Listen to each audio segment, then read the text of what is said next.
6 may Amerika Avam Palatası Tashqi ishlar komitetida Xitoyning Sharqi Turkistondagi Uyg'ur va boshqa millatlarga ijro qilayotgan jinoiy qilmishlari haqida isbot anglash yig'ini o'tkazilgan. Amerika ovozining bu haqdagi xabarda bildirilishicha, Amerika Avam Palatasining Tashqi ishlar komitetining o'rinlashtirishi bilan Xitoy Sharqi Turkistondagi Uyg'ur va boshqa millatlarga ijro qilayotgan vahshiyliklar temasida isbot anglash yig'ini ochilgan.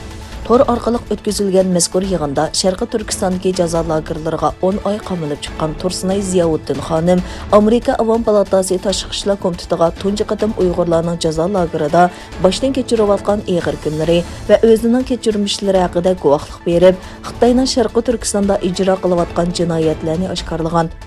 Tursunay xonim isbot anglash yig'inida yana o'zining irqiy qirg'inchilikqa uchrayotgan Sharqi Turkiston xalqining ovozi bo'lish irodasiga kelganligini, Xitoyning tahdid va bo'htonlarining uni qo'rqitolmaydiganligini, bu guvohlik so'zlarining oxirida Amerika hukumatı va xalqaro jamiyatning Uyg'urlarni irqiy qirg'inchilikdan qutuldirish uchun harakatga o'tishiga turtki bo'lishini umid qiladiganligini bildirgan. Avam Palatasi Tashqi ishlar komiteti Cumhuriyetçiler Partiyasining yuqori darajalik a'zosi Michael McCallning kun tartibida Sharqi Turkistondagi Xinjiang hukumati yoki uningga qarashli organ va tashkilotlar bilan hamkorlashgan Amerika shirkatlari edi.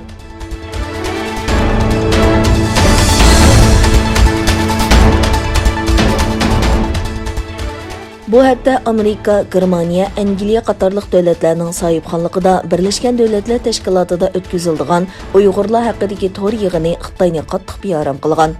Xitoy Tashqi ishlar ministrligi 10 may kuni bayonot e'lon qilib, bu davlatlarga hujum qilgan. Xitoy Tashqi ishlar ministrligining bayonotchisi Hua Chunyinning 10 may kundagi axborot yig'inida aytishicha, Birlashgan Davlatlar Tashkilotini Sharqi Turkistondagi Uyg'ur va boshqa osonliq millatlarning bostirilganligi haqidagi tor yig'ini uchun sahna qilib ishiltish bu organga qilingan haqorat ekan. Amerika, Angliya va Germaniya qatorliq davlatlar irqiy qirg'inchilikqa uchrayotgan Uyg'urlar masalasi haqida tor yig'ini planlab, nurg'un davlatlarni bu yig'inga qatnashishga taklif qilgan edi.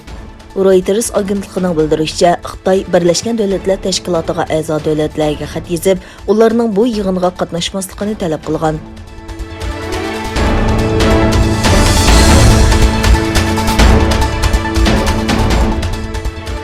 New York aksiya bozori Xitoyning 3 chong telegraf shirkatining bozordan chekindirilganligini rasmiy bekitgan.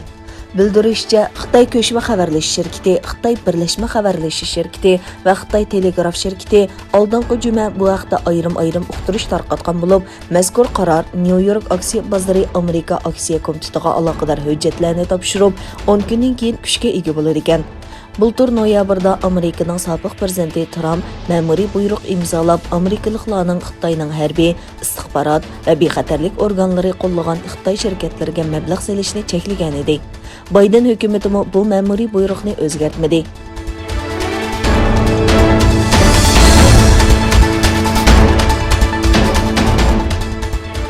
Qozog'istonning sharqida o'rmon o't ofati yuz berdi.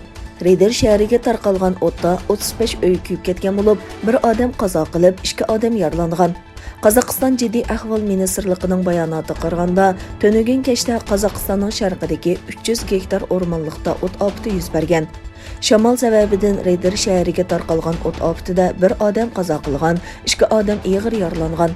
35 uyni kuydirayotgan o't ofati sababli shahar aholilari bexatar rayoniga yo'tkalgan. 208 kishilik o't o'chirish atirti va Mi-8 va Mi-2 tipli tik ucharlar o't ofatiga davomli taqobil turmoqda.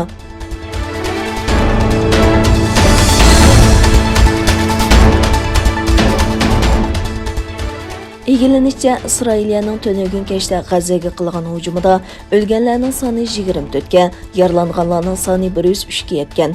Səhiyyə Ministerligining bayonotida yaqinqi hujumlardan keyin yana 3 kishining o'lishi natijasida umumiy qazo qilganlarning 24 ga yetganligi ko'rsatildi. G'azzadagi Səhiyyə Ministerligi ilgari Isroiliyaning hujumlarida 9 bolani o'z ichiga olgan 21 kishining shahid bo'lganligini, 95 kishining yaralanganligini e'lon qilgan edi. Dushanba kuni kechda Isroiliya armiyasi G'azza rayoniga qarshi Sepil qorovullari nomli harbiy harakatning boshlanganligini e'lon qildi.